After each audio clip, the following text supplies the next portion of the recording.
Hi అండి, నేను మీ Soundarya. Welcome back to our channel. ఈరోజు వీడియోలో మరొక మంచి రెసిపీ చూపించబోతున్నాను. ఈ వీడియోలో విలేజ్ స్టైల్లో అలచింతకాయ కర్రీని ఎలా ప్రిపేర్ చేసుకోవాలో చూపిస్తాను. చాలా ఈజీగా, చాలా సింపుల్గా ప్రిపేర్ చేసుకోవచ్చు. మొదటిసారి ప్రిపేర్ చేసినా సరే పర్ఫెక్ట్గా వస్తుంది. టేస్ట్ కూడా చాలా చాలా బాగుంటుంది. చాలా ఈజీగా చేసుకోవచ్చు. మరి ఇంకెందుకు ఆలస్యం, ప్రాసెస్లోకి అయితే వెళ్ళిపోదాము. ఈ అలచింతకాయ కర్రీ కోసం నేనైతే ఒక 1/2 kg అలచింతకాయలను అయితే తీసుకున్నాను. మనం తీసుకున్న అలచింతకాయల్ని ఈ విధంగా చిన్న చిన్న ముక్కల్లాగా కట్ చేసి అయితే పక్కన పెట్టేసుకోవాలి. ఈ విధంగా పక్కన పెట్టేసుకొని దీంట్లోకి కొద్దిగా వాటర్ని వేసేసుకొని బాగా కడిగేసుకోవాలి. అంటే ఈ అలచింతకాయలు మా పెరట్లో పండినవి కాబట్టి నేను ఒకేసారి కడుగుతున్నాను.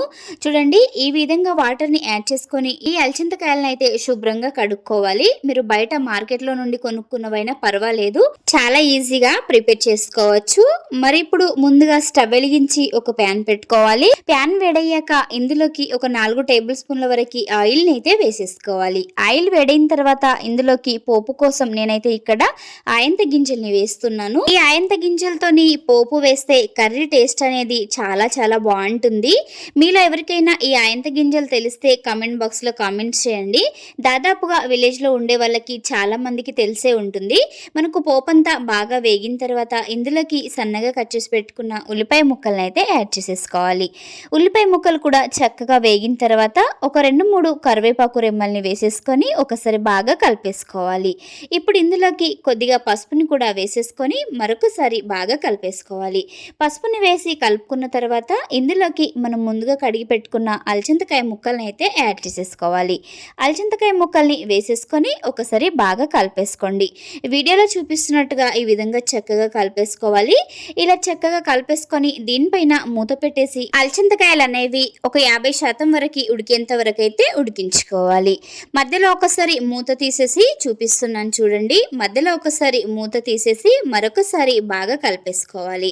ఈ విధంగా బాగా కలిపేసుకున్న తర్వాత ఇందులోకి టేస్ట్కి తగ్గట్టుగా సాల్ట్ని అయితే యాడ్ చేసేసుకోవాలి. సాల్ట్ని యాడ్ చేసుకున్న తర్వాత కలపకుండా దీనిపైన మూత పెట్టేసి బాగా ఉడికించుకోవాలి. కాసేపటి తర్వాత మూత తీసేసి చూపిస్తున్నాను చూడండి. మనం సాల్ట్ వేసుకోవడం వల్ల అలచింతకాయ ముక్కలు అనేవి చక్కగా ఉడికిపోతాయి. మూత తీసేసి ఒకసారి బాగా కలిపేసుకొని ఇందులోకి టేస్ట్కి తగ్గట్టుగా కారాన్ని అయితే యాడ్ చేసేసుకోవాలి. టేస్ట్కి తగ్గట్టుగా కారాన్ని యాడ్ చేసేసుకొని సన్నగా కట్ చేసి పెట్టుకున్న టమాటా ముక్కల్ని కూడా వేసేసుకోవాలి.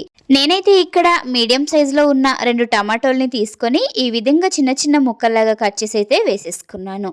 టమాటా ముక్కల్ని వేసుకున్న తర్వాత ఒకసారి బాగా కలిపేసుకోవాలి. చూడండి, ఈ విధంగా చక్కగా కలిపేసుకోండి. ఇలా బాగా కలిపేసుకున్న తర్వాత దీనిపైన మూత పెట్టేసి టమాటాలు ఒక 50% వరకు మగ్గేంత వరకు మగ్గించుకోవాలి. కొద్దిసేపటి తర్వాత మూత తీసేసి చూడండి, చూపిస్తున్నాను. టమాటాలు అనేవి మనకు ఒక 50% వరకు మగ్గిపోయాయి కదా, మనకు 100% మగ్గాల్సిన అవసరం లేదండి. ఈ విధంగా 50% మగ్గిపోయిన తర్వాత ఇందులోకి కొద్దిగా వాటర్ని అయితే యాడ్ చేసేసుకోవాలి. వాటర్ అనేది ఆప్షనల్ అండి. మీకు సూప్గా కావాలి కర్రీ అనుకుంటే వాటర్ని యాడ్ చేసుకోండి. లేదంటే ఇంకొక 5 నిమిషాలు ఉడికించుకున్నారంటే మీకు కర్రీ అనేది అయితే రెడీ అయిపోతుంది. నేనైతే ఇక్కడ కొద్దిగా వాటర్ని యాడ్ చేసుకున్నాను. వాటర్ని యాడ్ చేసుకున్న తర్వాత దీనిపైన మూత పెట్టేసి ఒక 4 నుండి 5 నిమిషాల వరకు అయితే ఉడికించుకోవాలి. ఒక 5 నిమిషాల తర్వాత మూత తీసేసి చూపిస్తున్నాను చూడండి. మనము వేసుకున్న వాటర్ అనేది ఒక 50% వరకు ఎగిరిపోయింది కదా. చూడండి, మనకు సూప్ అనేది దాదాపుగా చిక్కబడిపోయింది.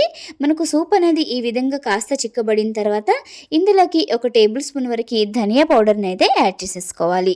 ధనియా పౌడర్ని యాడ్ చేసుకున్న తర్వాత ఒకసారి బాగా కలిపేసుకోవాలి. మీ దగ్గర కొత్తిమీర అనేది అవైలబుల్లో ఉంటే ధనియా పౌడర్ని అయితే స్కిప్ చేసేయచ్చు.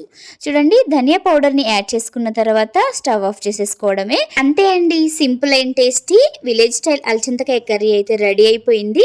ఇలా ప్రిపేర్ చేసిన అలచింతకాయ కర్రీ అన్నంలోకైనా చపాతీల్లోకైనా టేస్ట్ మాత్రం చాలా చాలా బాగుంటుంది. ఈ అలచింతకాయ కర్రీని ఇంట్లో ఉన్న వాటితోనే చాలా చాలా సింపుల్గా ప్రిపేర్ చేసుకోవచ్చు. చాలా బాగుంటుంది. మరి మీకు ఈ రెసిపీ నచ్చిందా? నచ్చితే మీరు కూడా ఒకసారి తప్పకుండా ట్రై చేయండి. మీరు ట్రై చేసిన తర్వాత మీకు ఎలా కుదిరిందో కామెంట్ బాక్స్లో కామెంట్స్ చేయండి. వీడియో నచ్చినట్టయితే లైక్ చేయండి, షేర్ చేయండి. మరిన్ని మంచి మంచి వీడియోస్ కోసం మన ఛానల్ని సబ్స్క్రైబ్ చేయండి. Okay friends, bye. మరి థ్యాంక్ యూ ఫర్ వాచింగ్.